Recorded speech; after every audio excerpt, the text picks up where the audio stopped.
Hey guys, what's going on? So today we are checking out Hunter, another one of the new 3-star Astromons. Let's just go check out our little guidebook here. I believe he is a natural 3-star except for his dark and light types. So yes, here we go. Here is the Fire Hunter here. We're going to analyze his skills first of all. Alright, so already I can tell he needs to be built with lots of crit. As close to 100% as possible, as both of his skills rely on it. He'll restore 40%, which is huge, of his SP bar when he criticals, and also an 80% chance to stun the enemy for 2 turns on a critical hit. That is crazily good. But again, you need to build him as close to 100% as possible. You can also grab a leader skill that boosts critical hit rate if you're going with several enemies like this that have skills that depend on criticals. That would be another option. But yeah, really good set of skills here. I would say this would be very good, not only for Astromon League, if you can get him to survive a few hits, because he does seem like he'll be extremely glass cannon-y, but I think he would do okay in other areas as well. Story mode would work pretty excellent as well, being able to stun all those enemies at an 80% chance, so very, very good. I like his skills. I wouldn't bring them into hard golems or dragons, but besides that, nice set of skills there. So he is an attacker type, naturally will have much higher attack than any other stat. Here's him at Evo 3 level 30, and those are pretty decent stats for level 30. How I would gym him, obviously, is giving him at least 1 crit gym and the crit set. Unless you have very, very, very powerful 6-star gyms with nice substats, you're not really going to get close to 100% without at least the set and 1 crit gym. If you include a leader skill to get a little bit more crit rate, you might be able to get away with 1 very powerful crit gym. So if you happen to pull a Fire Hunter that has no square slots, I would not raise him. I would wait and hopefully get another. Besides the crit rate set and the crit gym, I would probably just go full attack and make him a glass cannon like it seems like he should be anyway. He has to have a lot of crit, and that basically only leaves 2 gyms. So I mean, it's always up to you how you want to build your mon. Me personally, I would probably put the other 2 in attack and just pray the enemies don't gang up on him. Alright, moving on to Water Hunter now. Just judging by his skills, he is a self-sustainer. Both of his skills are exactly the same. Attacks restore own HP in proportion to the amount of damage dealt. He is balanced, but again, I would probably go basically full attack, maybe some resist as well. Since his self-healing is based on how much damage he can do, he's almost sort of an aggressor in a sense. I mean, of course, different situations can leave you being healed less, like if you're attacking another water Astromon, or if you're attacking someone with tons of defense and not very much HP, like a defense aggressor, then you'll heal less, but it's kind of the same concept. So for him, I would personally go probably with the resist set and 3 attack percent gyms, or the attack set, a resist gym, and 2 attack gyms. And of course, if you do want a bit more survivability so he doesn't get one shot, give him a defense gym. I would recommend defense over HP because his self-heal will be more effective when he has less amount of HP. But yeah, that's just my opinion. So now we're going to be moving on to Wood Hunter. Straight away we can see he's a bit of a sapper here. 50% chance to inflict the target with 3 types of sap damage for 1 turn.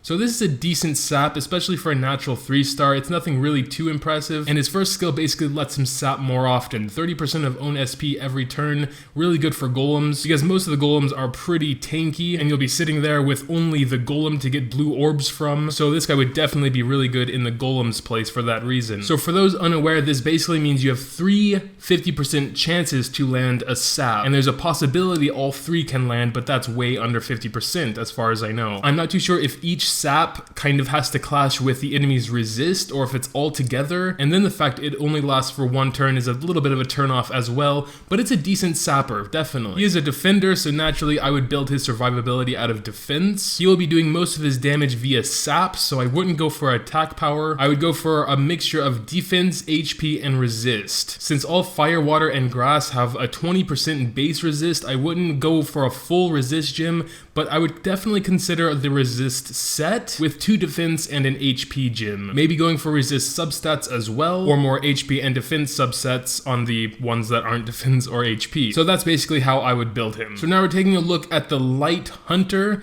Hopefully the light and dark one will be coming to rebirth in a couple of days. I have my suspicions it's going to be Mandragora or Siren. Probably Mandragora because she doesn't really seem all that interesting. Well, she has a decent sap, but I would love to get my hands on a light Siren. That seems pretty awesome. So we're taking a look at Light Hunter now. His first skill is a 50% chance to shock the target for 2 turns. That's actually not bad at all. 50% is quite low, but it's 2 turns. If you landed that, Damn, Shock is the best CC there is because not only is it like stun, but they also have reduced defense. Of course, Shock does not work on any bosses as far as I know, except for some Tower of Chaos bosses. I know at least the level 51 can be susceptible to everything, but most can't. Even so, for something like Astromon League or Story Mode, it would be a very, very good skill. His 5-star skill is HP Siphon. He restores HP based on the amount of damage he does.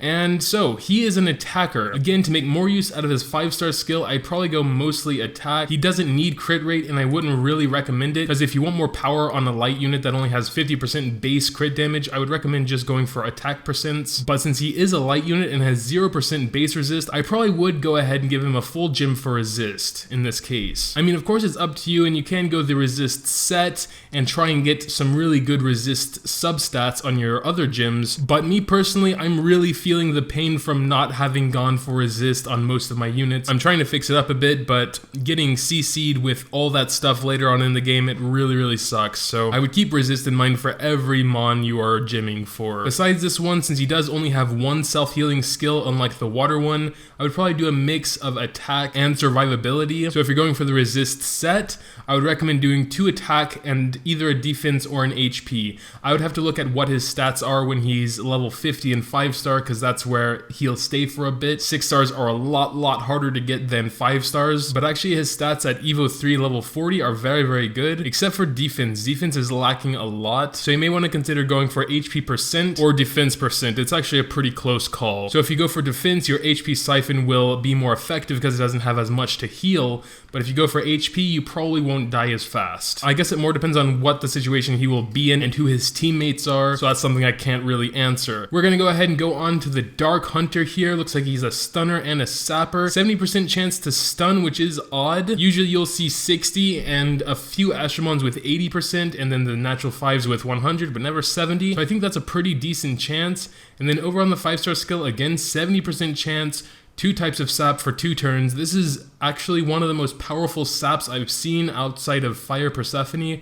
It's stronger than Water Yuki's sap. It's stronger than Dark Jack's sap. I mean, it's not stronger, it's the same, but it's 70% instead of 60 or 50%. So he's definitely one of the best sappers in the game by far. And if I were to go for a hunter, it would probably definitely be this one. Even though his skills kind of do clash a little bit, because stun is more for like Astromon League and maybe story mode, whereas sap is more for like golems and other tough bosses. I would gear him towards defense with definitely some resist in there, because again, he's a dark unit, he'll have 0% resist. While his Evo 3 stats are pretty damn amazing, 2000 defense, 1400 attack, 19k HP. So how I would gym him is probably resist gym, defense gym, HP gym, and defense set. That's what I would do personally. It's up to you what you want to use him for. I would be bringing him into the golem dungeons mainly to act as my main sapper. But yeah, that's about all I have to say about the hunters. I hope you guys enjoyed. What do you guys think about them? Are you planning on going for any? Do you have any already? Are you raising some? Tell me down in the comments below. But that will be all for today. Make sure to drop a like if you did enjoy. I really do appreciate it.